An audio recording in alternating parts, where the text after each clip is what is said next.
Hello everyone, कैसे हैं आप लोग। आज के सेशन में हम डिस्कस करेंगे complete NCERT book list for UPSC exam 2024।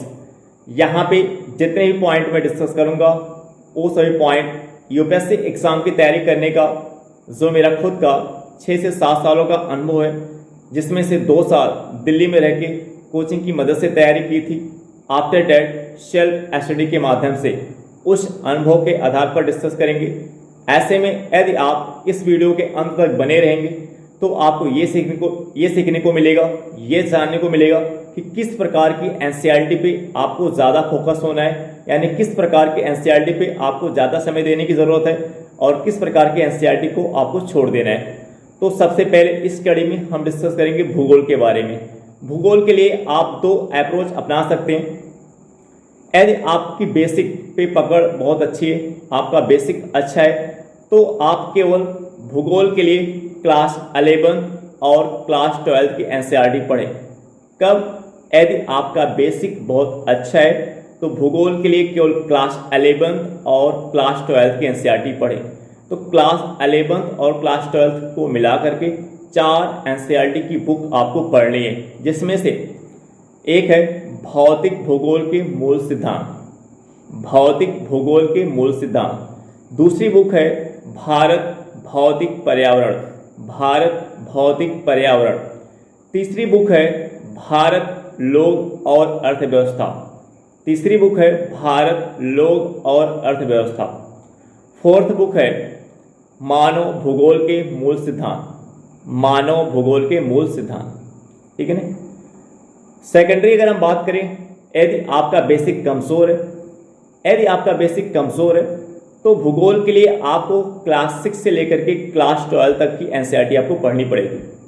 अगर आपका बेसिक कमजोर है तो आपको क्लास 6 से लेकर के क्लास 12 तक की सभी एनसीईआरटी भूगोल के लिए पढ़नी चाहिए। ठीक है ना। और स्टार्टिंग में आपको क्लास 6 से लेकर क्लास 12 तक की सभी एनसीईआरटी आपको पढ़नी पड़ेगी जब आपका बेसिक क्या है, कमजोर है। लेकिन कुछ समय बाद आप पाएंगे कि जब आपका बेसिक अच्छा हो जाएगा तो आप पाएंगे कि जो क्लास 6 से लेकर क्लास 10 तक की बुक में जो जियोग्राफी में भूगोल में जो दिया गया है वो काफ़ी कुछ जो क्लास 11 और क्लास 12 की एनसीईआरटी में भी कवर हो जाता है।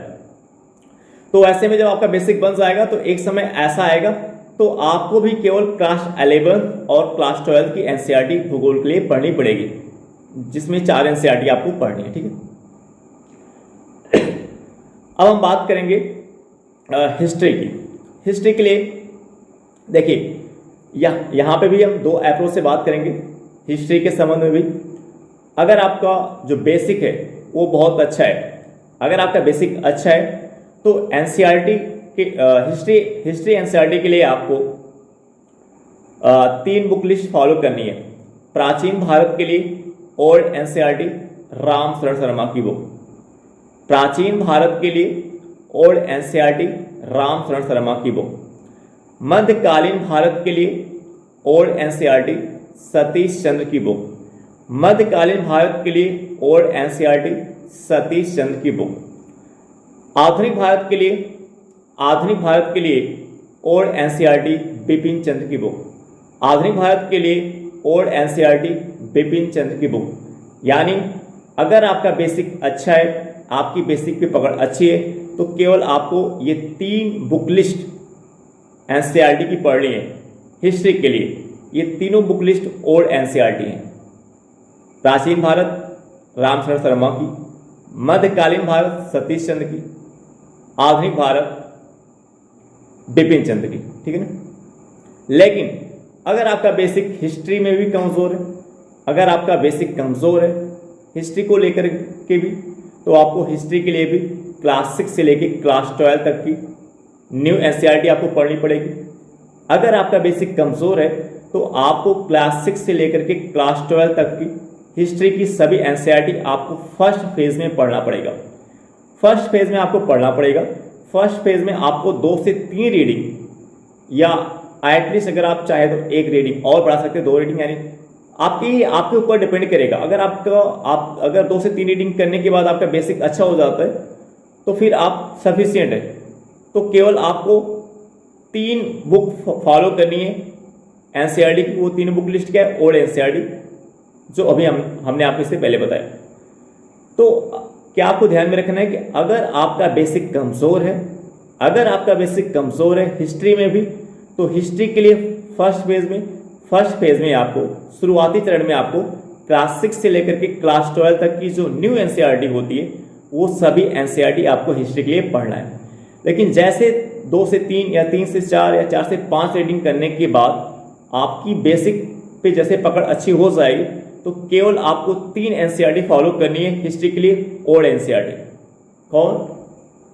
प्राचीन भारत ओल्ड एनसीईआरटी रामशरण शर्मा की, मध्यकालीन भारत ओल्ड एनसीईआरटी सतीश चंद्र की, आधुनिक भारत ओल्ड एनसीईआरटी बिपिन चंद्र की। ठीक है, लेकिन ये कब? शर्त क्या है कि आपकी बेसिक पे पकड़ अच्छी हो जाए। ठीक है, तो अगर बेसिक पे अच्छी पकड़ नहीं है तो फर्स्ट फेज में शुरुआती चरण में आपको क्लास 6 से लेकर क्लास 12 तक की हिस्ट्री की सभी एनसीईआरटी आपको पढ़नी पड़ेगी। जैसे ही आपका बेसिक अच्छा हो जाएगा तो केवल 3 एनसीईआरटी, 3 ओल्ड एनसीईआरटी आपको हिस्ट्री के लिए पढ़नी है। ठीक है ना। अब हम बात करेंगे पॉलिटी की। तो पॉलिटी की अगर हम बात करें तो यहाँ पे आपको, अगर आपका बेसिक, अगर आपने अभी फर्स्ट पेज में अभी तैयारी अपने शुरू की, कभी आपने एनसीईआरटी की बुक नहीं पढ़ी है, तो पॉलिटी के लिए आपको क्लास 6 से लेकर के, यहाँ पे भी वही पॉइंट है कि अगर बेसिक अच्छा है, अगर बेसिक कमजोर है, अगर आपका पॉलिटी में बेसिक कमजोर है, बेसिक अगर आपका कमजोर है, तो आपको फर्स्ट फेज में शुरुआती चरण में क्लास 6 से लेकर के क्लास 12 तक की पॉलिटी की सभी एनसीईआरटी आपको पढ़नी पड़ेगी। अगर आपका पॉलिटी में भी बेसिक कमजोर है, राजनीति विज्ञान में भी बेसिक आपका कमजोर है, तो आपको स्टार्टिंग में शुरुआती चरण में आपको क्लास 6 से लेकर के क्लास 12 तक की सभी एनसीईआरटी आपको पढ़नी है। क्योंकि क्लास 6 से क्लास 12 तक की जो एनसीईआरटी है पॉलिटी की, इसमें आप जो एनसीईआरटी है आप इसमें देखेंगे, इसकी विशेषता ये है कि यहाँ पे किसी भी कीवर्ड को, किसी भी चैप्टर के अंदर जो सभी कीवर्ड्स होते हैं, उन सभी कीवर्ड्स को एग्जाम्पल के माध्यम से, फिगर के माध्यम से अच्छे से आपको समझाया जाता है, कार्टून के माध्यम से आपको समझाने का प्रयास किया जाता है। एनसीईआरटी का फोकस ये रहता है, पर्पस ये रहता है कि आप रट्टा ना मारें, आप किसी भी टॉपिक पे रट्टा ना मारें, आप उस टॉपिक पे समझ विकसित करें। एनसीईआरटी का पर्पस क्या है कि आप किसी टॉपिक को रटे ना, आप किसी भी टॉपिक पे आप जो है एक बेहतर, एक अच्छी पकड़ बनाने का प्रयास करें, यानी उसके कॉन्सेप्ट को क्लियर करके पढ़े, उसे कनेक्ट करके पढ़ने का प्रयास करें। ये एनसीईआरटी का पर्पस होता है। तो ऐसे में अगर आपका बेसिक कमजोर है तो आपको पॉलिटी के लिए भी क्लास 6 से लेकर क्लास 12 तक की सभी एनसीईआरटी आपको पढ़नी है। और 2 से 3 या 3 से 4 रीडिंग करने के बाद जब आपकी बेसिक पे पकड़ अच्छी हो जाए, आप उसकी शॉर्ट नोट्स बना पाते हैं, आपकी बेसिक पे पकड़ अच्छी हो जाती है और आप उस पे, उन सभी एनसीईआरटी बुक पे अगर आप शॉर्ट नोट्स बना पाते हैं, तो फिर आपको केवल एक एनसीईआरटी फॉलो करनी है पॉलिटी के लिए, वो है भारत का संविधान, सिद्धांत और व्यवहार। भारत का संविधान, सिद्धांत और व्यवहार। भारत का संविधान, सिद्धांत और व्यवहार। ये केवल एक एनसीईआरटी आपको क्लास 11 की पढ़नी पड़ेगी पॉलिटी के लिए। कब? जब आपका बेसिक अच्छा हो जाएगा, जब आपकी बेसिक पे पकड़ बहुत अच्छी हो जाएगी। ठीक है ना। तो पॉलिटी के लिए भी 2 अप्रोच है। पहला अप्रोच क्या है? अगर आपका बेसिक बहुत कमजोर है तो आपको स्टार्टिंग में शुरुआती चरण में क्लास 6 से लेकर के क्लास 12 तक की सभी एनसीईआरटी आपको पॉलिटी की पढ़नी है। क्यों पढ़नी है हमने आपको बताया।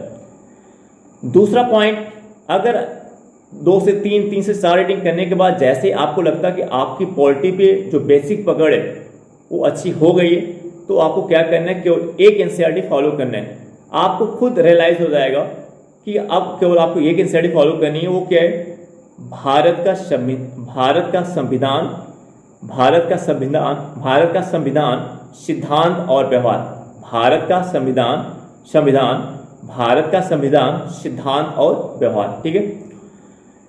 क्योंकि जब आप पॉलिटी के लिए एडिशनल के रूप में एम लक्ष्मीकांत की बुक आप पढ़ेंगे, तो वहां से जब आप एनसीईआरटी के थ्रू अपना बेस बना के आएंगे तो आप एम लक्ष्मीकांत की बुक की गहराई में उतर पाएंगे। और जैसे आप एम लक्ष्मीकांत की बुक की गहराई में आप उतर पाओगे तो आपको रियलाइज होगा, आपको ये जानने को मिलेगा कि अब जो सभी एनसीईआरटी आपने अपनी बेसिक के लिए स्टार्टिंग में शुरुआती चरण में पढ़ा था, अब उसे पढ़ने की जरूरत नहीं है। केवल एक एनसीईआरटी अगर आप पढ़ना चाहते हो पढ़ सकते हो, क्या है वो हमने आपको बताया, ठीक है। अब हम बात करेंगे इकोनॉमिक्स के लिए। इकोनॉमिक्स के लिए आपको क्लास 11th और क्लास 12th की एनसीईआरटी फॉलो करनी है। इकोनॉमिक्स के लिए आपको क्लास 11th और क्लास 12th की एनसीईआरटी फॉलो करनी है, जिसमें पहली एनसीईआरटी है भारतीय अर्थव्यवस्था का विकास। भारतीय अर्थव्यवस्था का विकास, भारतीय अर्थव्यवस्था का विकास। दूसरी एनसीईआरटी है व्यष्टि अर्थशास्त्र एक परिचय। व्यष्टि अर्थशास्त्र एक परिचय, व्यष्टि अर्थशास्त्र एक परिचय। तो दो एनसीईआरटी आपको इकोनॉमिक्स के लिए फॉलो करनी है, ठीक है। और इकोनॉमिक्स के एडिशनल सोर्स के रूप में आप रमेश सिंह की बुक यूज कर सकते हैं, और चाहे तो आप विजन आईएएस की जो प्रिंटेड नोट्स आती है उसे आप यूटिलाइज कर सकते हैं। और आपको पता है कि स्टैटिक के लिए आपको क्लास 11th की दोनों एनसीईआरटी, क्लास 11 और क्लास 12 की एनसीईआरटी पढ़नी है। एडिशनल फाउंडेशन के लिए आप चाहे रमेश सिंह की बुक पढ़ सकते हैं, या तो आप विजन आईएएस की प्रिंटेड नोट को फॉलो कर सकते हैं। उसके साथ ही साथ आपको पता है कि विजन आईएएस की जो करंट अफेयर्स होती है एटलीस्ट कम से कम 1.5 साल का, और उसके बाद जो पीटी 365 आता है विजन आईएएस का, मेंस 365 आता है जो विजन आईएएस का, आप उसे फॉलो कर सकते हैं। इकोनॉमिक्स के लिए इतना सोर्स सफिशिएंट होगा, पर्याप्त होगा, ठीक है। अब हम बात करेंगे साइंस के लिए। तो साइंस के लिए आपको क्लास 9th और क्लास 10th की एनसीईआरटी आपको पढ़नी पड़ेगी। साइंस के लिए आपको क्लास 9th और क्लास 10th की एनसीईआरटी केवल पढ़नी है, ठीक है। पर्यावरण के लिए आपको क्लास 12th की ओल्ड एनसीईआरटी जीव विज्ञान की पढ़नी है। पर्यावरण के लिए क्लास 12th की ओल्ड एनसीईआरटी जीव विज्ञान की आपको पढ़नी पड़ेगी। पर्यावरण के लिए क्लास 12th की ओल्ड एनसीईआरटी जीव विज्ञान आपको पढ़नी पड़ेगी। और एक पॉइंट आपको ये भी ध्यान में रखना है कि इन सभी एनसीईआरटी का जो सोर्स आप यूज कर रहे हैं, जो भी एनसीईआरटी की बुक लिस्ट आप पढ़ना स्टार्ट कर रहे हैं, साथ ही साथ आप प्रीवियस ईयर क्वेश्चंस भी रखें, प्री का और मेंस का। तो जैसे एनसीईआरटी के बुक के थ्रू जैसे आप टॉपिक को, किसी भी टॉपिक को पढ़ रहे हैं, तो उस टॉपिक का आप प्रीवियस ईयर क्वेश्चन पेपर भी सॉल्व करें, प्री का और मेंस का। इसका फायदा आपको ये होगा, इससे आपकी एनसीईआरटी की बुक के पढ़ने के तरीके में सुधार होगा। इसका फायदा क्या होगा, इससे आपकी एनसीईआरटी की बुक की पढ़ने के तरीके में सुधार होगा, और आप उस एनसीईआरटी की बुक को यूपीएससी के अप्रोच से पढ़ पाओगे। जो यूपीएससी की डिमांड होती है, जो यूपीएससी की रिक्वायरमेंट होती है, उस अप्रोच से आप एनसीईआरटी की बुक को पढ़ पाओगे, ठीक है। तो आई होप डेट ये वीडियो आपको समझ में आया होगा। अब हम आपसे नेक्स्ट वीडियो मिलेंगे। Okay, bye.